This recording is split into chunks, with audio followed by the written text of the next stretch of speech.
Hey guys, thanks for tuning in to watch this video. Today I want to talk a little bit about another controversial issue.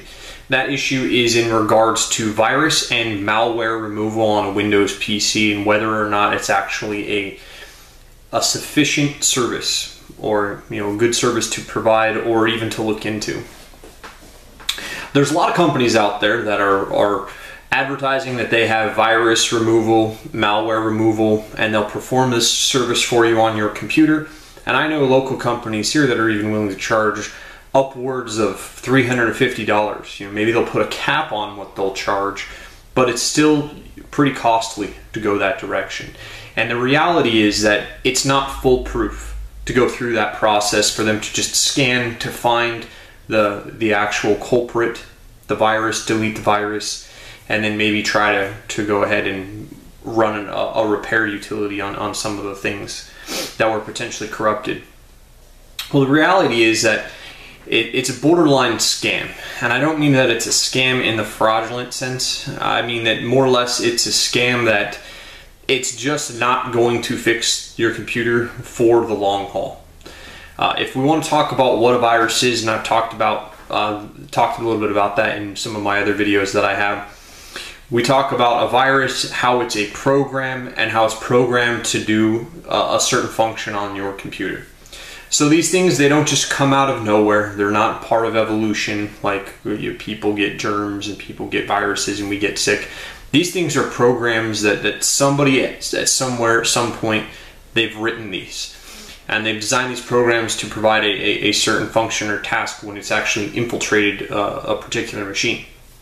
So with a virus, when it gets into your machine, and if it's programmed to get into your machine, copy itself into your directory, corrupt files on your operating system, a lot of those things can't be reversed, and they can't just be fixed by virus removal or malware removal software. Sure, they can identify the program, they might be able to delete the program, but the program might have copied itself into another subfolder. And then at a later time, that can cause problems for you. Or it may have corrupted a lot of particular drivers or vital operating system components where your system is just not going to run right. Really, the most efficient and the effective way is really to completely wipe the hard drive, reinstall the operating system, and migrate all of your data back. So you'd want to back your data up, back all of your user folders on an external drive, completely wipe the hard drive down to 0 bytes, maybe even run a layer of encryption over it, and then reformat it, and then reinstall your operating system. This is going to be a fresh out-of-the-box experience for your computer and for you, and so certainly it's going to correct all of those issues. You're not going to have any corrupted files, corrupted components. It's something I just wanted to talk a little bit about because it does come up with my customers. I see competitors out there that are offering virus and malware removal products and services, and honestly, it's just a waste of money. You're going to go pay a technician or a geek squad to come to your house. These guys are going to sit there for hours on end running their software. They're going to possibly find the virus, delete the virus, and then your computer can actually have issues again down the road.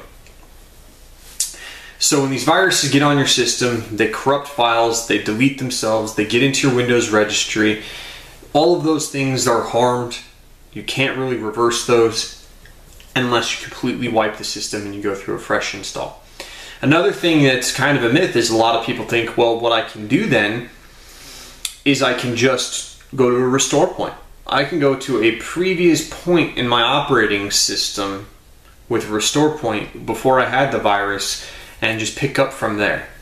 Again, that's a complete myth, and it's a complete misconception. Where it takes you is it will take you back to when any of the known configurations were good, or you had maybe selected manually a restore point. So it might fix the drivers that were corrupted by the virus. It might fix any of the settings that were caused harmful from the virus. It might take you to a point prior to where the virus had copied itself, but it actually does not remove the virus. The virus can still be on your system even though you go back to a restore point. And then at some point that virus can come active again and create problems or harm your system. That's why, again, it's really only efficient to back up your user files, all of your user data, to completely delete everything off the drive down to 0 bytes, maybe even write a layer of encryption on it so that nothing can survive. And then to go with a fresh, clean installation of your operating system, go through all the updates, go through all the security updates on your system, then install a very good antivirus software. And when you bring all of your stuff back on, you want to migrate your user data back on, you're going to scan it all as it comes in just to make sure that the virus didn't potentially attach to something you downloaded. And that would be my next line of advice, is that during your backup, don't save anything you downloaded off the internet. You save your music files, save your pictures, save your Word files, your Word documents, back up all of those things. If you downloaded any executable files for software, get rid of all of that stuff during this fresh installation. It will be a brand new out-of-the-box experience for you and your computer. You'll migrate your stuff back, you'll scan it, and then you'll be completely good to go, and you won't have to worry about any viruses. And just be careful from that point on. I hope this video is helpful to you guys. I hope that you understand viruses a little bit better, and I hope you understand that service a little bit better, and you don't get duped into some guy telling you that, you know, he'll scan your system and he'll remove all the viruses and correct all the malware, and he'll put a cap on it of $250. You could buy a brand new copy of an operating system for less than that. Back your stuff up on an external that you purchased, and again, for all that money, you could have an external drive, back your data up, buy a brand new flavor of whatever operating system you want, wipe your drive completely and start from scratch, and it'd be like a brand new computer right out of the box. You don't have to go buy a new one, and you don't have to spend $200, $300 from some technician in Geek Squad telling you that he can remove your viruses. Thanks for watching this video, guys. Please like it, share it. Let me know if you have any questions or there's any other tutorial videos I can make for you.